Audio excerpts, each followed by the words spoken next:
अस्सलाम वालेकुम मेरे प्यारे प्यारे व्यूअर्स और मेरे प्यारे प्यारे सब्सक्राइबर्स। आज का व्लॉग मैंने ख़ास तौर पर उन तमाम हाउसवाइफ्स की मोटिवेशन के लिए बनाया है जो डेली एक ही काम कर करके डेली रूटीन को रिपीट कर करके थक जाती हैं, बोर हो जाती हैं। मैं ख़ुद भी थक जाती हूँ और बोर हो जाती हूँ। तो मैंने सोचा चलें आज एक ऐसा व्लॉग बनाया जाए जिससे मुझे तो मोटिवेशन मिलेगी ही, साथ में उन तमाम ख़वातीन को और उन तमाम हाउसवाइफ्स को भी मोटिवेशन मिलेगी। स्टार्ट ले रही हूँ मैं नाश्ते से। बच्चे और मियाँ साहब जो हैं वो सब घर से जा चुके हैं। अब ये मेरा मी टाइम है जिसमें मैं अपना नाश्ता करूँगी, साथ में मैं टीवी भी इंजॉय करूँगी। अच्छा, सुबह में ना नाश्ता करते हुए मुझे टीवी देखना बहुत ही ज़्यादा अच्छा लगता है। यहाँ पर मैं ले रही हूँ शुगर फ्री टी और साथ में एक अंडे का ऑमलेट है जिसमें मैंने थोड़ी सी ऑलिव्स डाली हैं और थोड़े से मैंने अनियन डाले हैं। भाई आजकल मैं बहुत स्ट्रिक्ट डाइटिंग कर रही हूँ और हर किसी को करनी चाहिए अपनी फ़िटनेस का ख्याल रखने के लिए।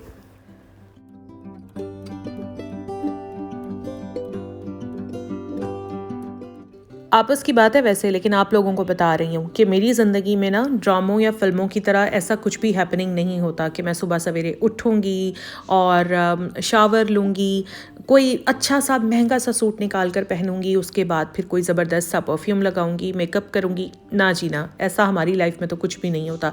यकीन करें, जब सोकर उठती हूँ तो बस दिमाग ऐसा चलना शुरू होता है, मेरे सारे काम जो है ना वो सेट हुए हुए होते हैं और मेरी पूरी कोशिश होती है कि 2:30 बजे से पहले पहले, मतलब मैंने अपने आप को एक लिमिट दी हुई होती है, टाइम लिमिट, कि मैंने 2:30 बजे से पहले पहले अपने सारे काम हर हाल में ख़त्म करने हैं, क्योंकि 2:30 बजे मेरे बच्चे आ जाते हैं।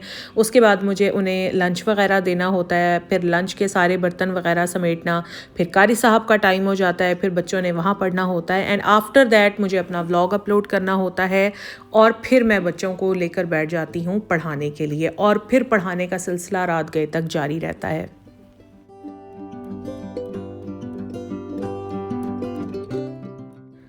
अल्लाह ताला ने औरत को बहुत ज़्यादा सलाहियतों से नवाजा है। ये औरत ही है जो बैक वक्त अपने घर को भी मैनेज करती है, अपने बच्चे भी बहुत अच्छे तरीके से संभालती है और बाहर के कामों को भी मैनेज करती है। आप अपने इर्द गिर्द देख लें, अपने हस्बैंड्स को देख लें, अपने भाइयों को देख लें, वो एक वक्त में सिर्फ एक ही काम मैनेज कर सकते हैं, चाहे वो उनकी अपनी जॉब ही क्यों ना हो। और रात को जब ये लोग अपने काम से वापस आते हैं तो इनकी थकान चेक किया करें ज़रा और इनका मूड चेक किया करें। भाई जैसे औरत को तो थकावट होती ही नहीं है, औरत तो सारा दिन घर पर बिस्तर पर लेटी रही है और मज़े करती रही है।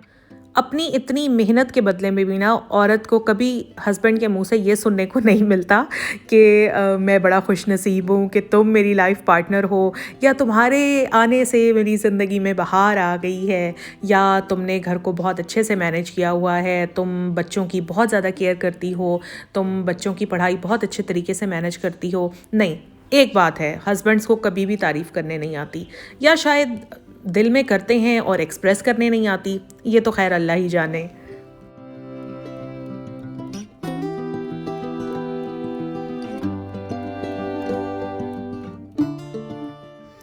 ऐसा नहीं है कि मेरे पास हेल्पर्स नहीं हैं, अल्हम्दुलिल्लाह मेरे पास 2-2 हेल्पर्स हैं। आप लोगों के पास भी होंगी तो अपने दिल पर हाथ रख कर बताएं, क्या हेल्पर्स के सर पर काम छोड़ा जा सकता है? नहीं, बिल्कुल भी नहीं। हाउसवाइफ को हेल्पर के सर पर फुल टाइम खड़ा होकर साथ साथ काम करवाना पड़ता है, तो ये उसकी एक इजाफी जॉब है।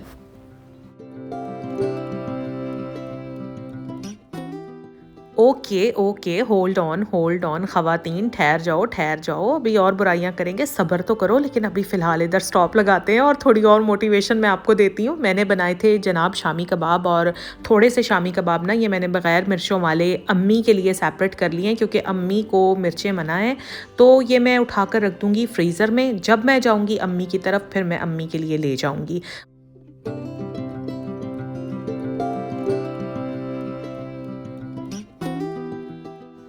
कसम ले लो यार आप लोग मेरे से, मैंने पूरे ब्लॉग में कहीं अपना मुंह नहीं दिखाया। मुझे कौन सा कोई मना करता है अपना मुंह दिखाने से, लेकिन मैंने खुद ही नहीं दिखाया यार। मुंह इस काबिल था ही नहीं कि मैं दिखाती, मतलब मुंह दिखाने के लिए पहले मुंह को इस काबिल तो होना चाहिए ना यार। सुबह उठकर किसका दिल करता है कि मेकअप करो, ये करो, वो करो? मुझसे नहीं होता यार, कम ऑन। मैं यकीन करें सुबह उठती हूँ, फेस वॉश करती हूँ, अपना सीरम लगाती हूँ, मॉइस्चराइज़र लगाती हूँ, सन ब्लॉक लगाती हूँ एंड दैट्स इट। इसके अलावा मुझसे कुछ भी नहीं लगाया जाता। एंड समटाइम्स तो मुझे सन ब्लॉक लगाते हुए भी इतनी कोफ्त होती है, लेकिन वो मेरी मजबूरी है क्योंकि मुझे मिलाज़मा का इशू है, इसलिए मुझे लगाना ही पड़ता है। नहीं लगाऊंगी तो मिलाज़मा फिर से वापस आने लग जाएगा।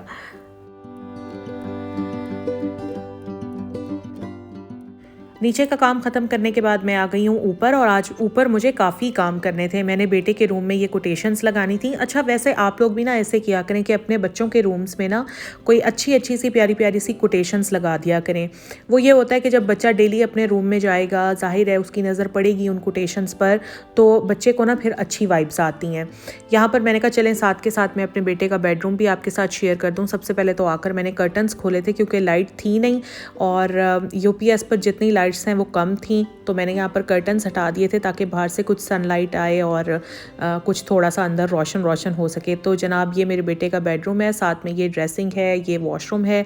मैंने अपने तमाम बेडरूम्स बहुत सिंपल रखे हुए हैं क्योंकि मुझे बहुत ज़्यादा जो घर भर लेते हैं फर्नीचर से, चीज़ों से मुझे उलझन होती है। क्योंकि मैं सच बताऊँ तो मैं क्लीनलीनेस फ्रीक हूँ, और जितना ज़्यादा आपका घर भरा हुआ होगा ना, जितना ज़्यादा सामान होगा, उतनी ही उस घर की सफाई मुश्किल होती है। यहाँ पर मैंने कीलें लगा दी हैं, और अब मैंने समिया को बोला था कि अब तुम यहाँ पर पेंटिंग्स लगाओ, क्योंकि मैं समिया को कह रही थी यार मेरी वीडियो बनाओ, मगर उसको बनाने नहीं आ रही थी। जिस एंगल पर मैं उसको कहती थी उस एंगल पर उसको लेने नहीं आ रही थी। तो मैंने कहा ठीक है, तुम आओ, तुम लगाओ और मैं तुम्हारी वीडियो बनाती हूँ। खैर मज़ा आता है, मिलजुल कर इस तरह से काम हो जाता है तो बहुत मज़ा आता है।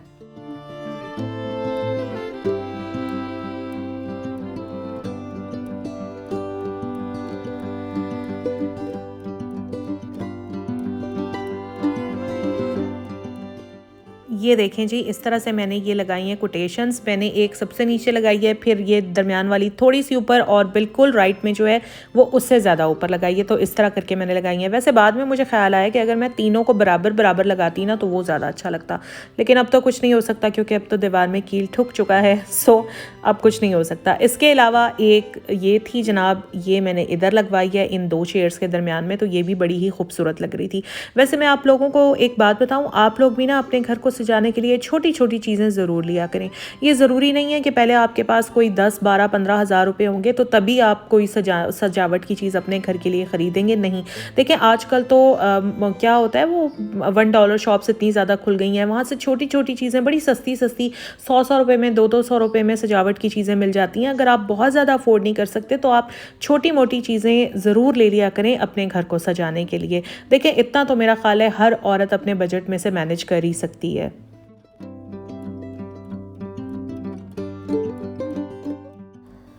हम आ गए हैं अब ऊपर के लिविंग रूम में, और यहाँ पर आज मेरी पूरी कोशिश है कि मैं सारे सोफ़े हैं या काउचेस हैं जो भी हैं सारे मैं हटवाऊँगी, और पीछे से अच्छी तरह से ब्रूमिंग भी करवाऊँगी, मॉपिंग भी करवाऊँगी, और फ़िनाइल के साथ। वैसे भी मेरे घर में रेगुलर बेसिस पर फ़िनाइल के साथ ही मॉपिंग होती है। और ये भी होता है कि हफ़्ता 2 हफ़्ते के बाद जब हम सोफ़ा हटाते हैं ना, तो पीछे छोटी छोटी मकड़ियाँ और इस तरह की चीज़ें होती हैं, तो फ़िनाइल वाला मॉप या इवन डिटॉल वाला मॉप भी अगर आप लगा दें ना तो बड़ा फ़ायदा हो जाता है।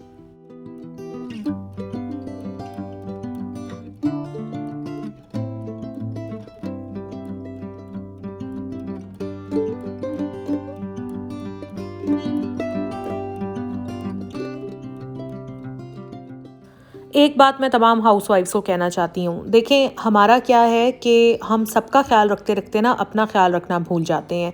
हमें अपनी फ़िटनेस का ज़रूर ख्याल रखना चाहिए। मैं तो अपने वेट को लेकर भी बहुत ज़्यादा परेशान रहती हूँ। खैर मैं खाती इतना ज़्यादा नहीं हूँ, मैं बड़ा सोच समझ कर खाती हूँ, लेकिन मेरी फ़िज़िकल एक्टिविटी काफ़ी कम है, और साथ में मुझे थायराइड भी है। थायराइड पेशेंट मुझसे रिलेट कर सकते होंगे यकीनन, क्योंकि थायराइड में ये होता है कि अगर आपके थोड़े से भी लेवल्स अप डाउन होते हैं ना तो आपकी बॉडी स्वेल करने लग जाती है, आप मोटे होने लग जाते हैं। तो प्लीज़ घर के सारे काम करें, सब कुछ करें, लेकिन अपनी फ़िटनेस का ख्याल रखें। और इसके लिए मैं आपको ये नहीं कहूँगी कि आप बहुत ही कोई हाई एंड डाइट पर जाएं। देखें जितनी भी वीडियोस बनती हैं ना इस तरह की कि ये कहवा पी लें, ये डाइट अडॉप्ट कर लें, ये कर लें, वो कर लें, इन चीज़ों को आप एक ख़ास मुद्दत तक तो कर सकते हैं, लेकिन आप लाइफ टाइम इनको अडॉप्ट नहीं कर सकते। मतलब अगर आप कोई डाइट प्लान अडॉप्ट करते हैं, मुझे बताएं आप कितने अरसे तक वो कर लेंगे? 3 माह, 4 माह, 5 माह, 6 माह, अल्टीमेटली आप उस डाइट प्लान को क्विट कर देंगे, और फिर क्या होगा, जितना आपने वेट लूज़ किया होगा आप फिर से गेन करना शुरू कर देंगे। तो आप सिर्फ इतना करें कि जितना आप खा रही हैं ना उसी में से हाफ कर लें। जैसे अगर आप 2 रोटियां खाती हैं तो अपनी रोटी 1 कर लें, रात वाली रोटी को ख़त्म कर दें, चाय में चीनी लेना छोड़ दें, या अगर आप ज़्यादा चीनी लेती हैं तो चीनी को कम कर दें, जूसेस लेना छोड़ दें, कोल्ड ड्रिंक्स पीना छोड़ दें, और ज़्यादा मीठा खाना छोड़ दें। बस इतनी सी चीज़ें करने से हम अपने वेट को मेंटेन कर सकते हैं और फिटनेस शो कर सकते हैं अपने हस्बैंड्स को। जनाब, हस्बैंड्स को फ़िटनेस बहुत अच्छी लगती है। आप लोगों को मैं ये बड़ी राज की बात बता रही हूँ। एक बात मुझे अपने बच्चों की बहुत ज़्यादा अच्छी लगती है कि जब भी स्कूल से आते हैं ना, सिर्फ मुझे ही तलाश करते हैं। शायद सबके बच्चे ही इसी तरह करते हैं कि घर आते ही सिर्फ माँ को तलाश करते हैं। यहाँ पर बस मैं कर्टन झाड़ रही हूँ और ये था मेरा आज का व्लॉग। मैंने अपनी पूरी कोशिश की है कि मैं व्यूअर्स को, मैं अपनी ख़वातीन को फुली एंटरटेन कर सकूं, थोड़ा सा मोटिवेट कर सकूं। अगर मैं इस कोशिश में थोड़ी सी भी कामयाब हो सकी हूं, अगर आपको मेरा व्लॉग अच्छा लगा है तो प्लीज़ मेरे व्लॉग को लाइक ज़रूर कीजिएगा। अगर आप मेरे चैनल पर नए हैं तो सब्सक्राइब भी ज़रूर कर लीजिएगा। अपना ख्याल रखिएगा। अल्लाह हाफ़िज़।